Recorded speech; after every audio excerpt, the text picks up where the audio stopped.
So let us continue our discussion about Ramalinga Swami. In the previous video, I just spoke about his life and message, but anyway, first few seconds, let me repeat the main stuff. That Ramalinga Swami, he was born in 1822 and he disappeared in the light. So he experienced rainbow body, and it was 1874, I believe. And so it's a huge example of physical immortality, so-called rainbow body in our age.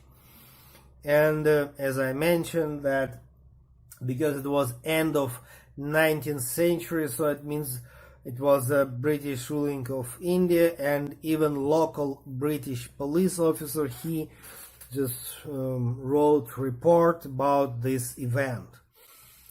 And Ramalinga Swami, what actually my guru Yogi Rama told me about Ramalinga Swami, that he is extremely important master for the Kriya Yoga tradition. And of course, now in the beginning of 21st century, we have huge number of Kriya Yoga schools, traditions, and branches.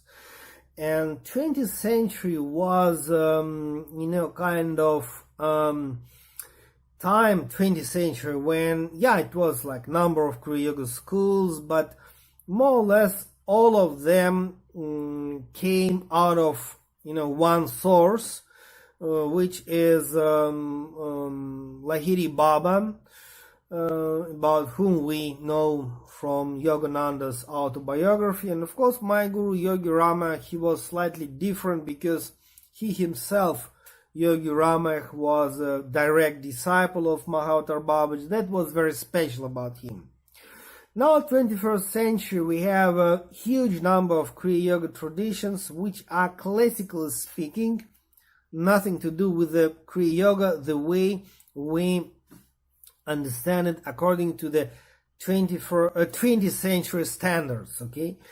But at the same time, nothing wrong with that. For example, you take Bihar School of Yoga, Swami Satyananda Saraswati, great master, and then he is a disciple of Shivananda. Okay, that's not classical Kriya Yoga, we understand it, but they have their own Kriya Yoga, why not? And the Shivananda Ashram, they have their own Kriya Yoga. Bihar School, they have their own Kriya Yoga.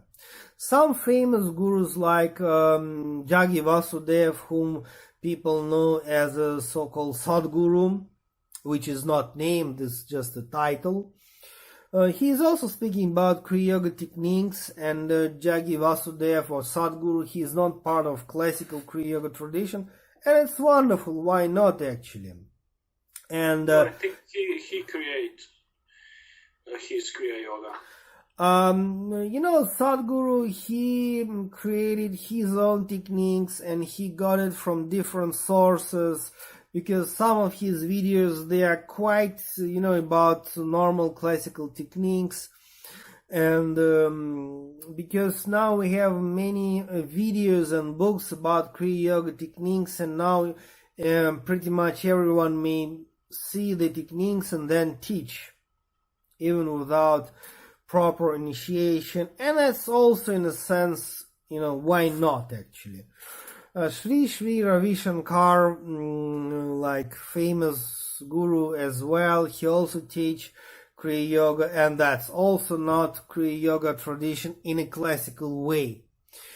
And more and more people start to proclaim that they are direct disciples of Mahavatar Babaji. That's questionable, but we have to be, very careful, because how can we choose actually? If somebody may say that he or she is direct disciple of Mahavatar Babaji, how can we judge? It's better to be careful in all senses. Somebody people just cheating people, but sometimes that's real, but we just may know or may not know about these facts. Okay, anyway, according to Yogi Rama tradition, Ramalinga Swami is extremely important guru for the Kriya Yoga. And other branches and schools and traditions of Kriya Yoga, they even never mention about Ramalinga Swami. I believe that Marshal Govindan, of course, he is speaking about Ramalinga Swami, but mostly people don't know about him. And okay, when we speak about enlightenment in some New Age groups, they say there is only one enlightenment. That's all. And that's childish, because what's happened.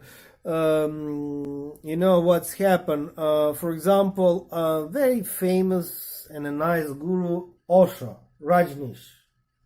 I like him very much. I think that there are books and there are concepts which are very useful. But of course, some of them are just, he was trying to make scandal about his name to become more famous. And it's not the point to read his books, just, and consider it as a perfect truth. For example, in one of his lectures, he told that Kichari Mudra, the special position of the tongue, is like masturbation. I mean, it's just stupid, because it's very, very essential meditation tool. And maybe he himself was not able to practice Kichari Mudra, so why I'm speaking about Osho? Okay, why I'm speaking about Osho? Because many times he told to his disciples, you can read it in his books, that enlightenment is only one. And then the funniest thing is that I am Osho. I am in the state of that enlightenment. If you experience something different from me, means you are not enlightened. If you experience something similar to me, that was Osho's message, then okay, I may say that you are in that state. So that's the childish approach of the modern New Age people. Because according to the classical approach, there are many steps and levels in self-realization. That's very important. Because when we speak about real experience, we have to speak about steps. And even we have the Sanskrit terms for that. Savikalpa Samadhi. Then next is a Nirvikalpa Samadhi. Then there's a question about Sahaja Samadhi, which is also in some scriptures they describe as Kaivalya. It's in some sense it's similar to Nirvikalpa, sometimes it's not similar, but okay, anyway, behind, above all that is Shiva Svarupa Samadhi. This is the top level, which is, okay, if you wish to know more about what does it mean Shiva Svarupa Samadhi, read books written by Sri Aurobindo. Sri Aurobindo never mentioned about Shiva Svarupa Samadhi, but all his books about Shiva Svarupa Samadhi. This is the highest self-realization, or better to say God realization, which includes physical immortality. Physical immortality is not goal.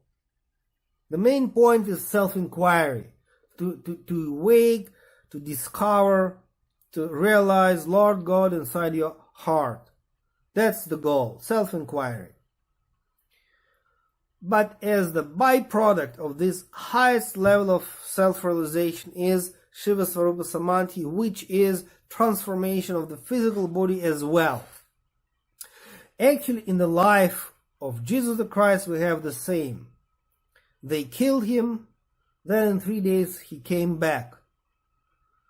But he was in a totally different body, because if you read Christian Bible, which now I'm, reread it, wonderful book, advise you to read it, especially New Testament.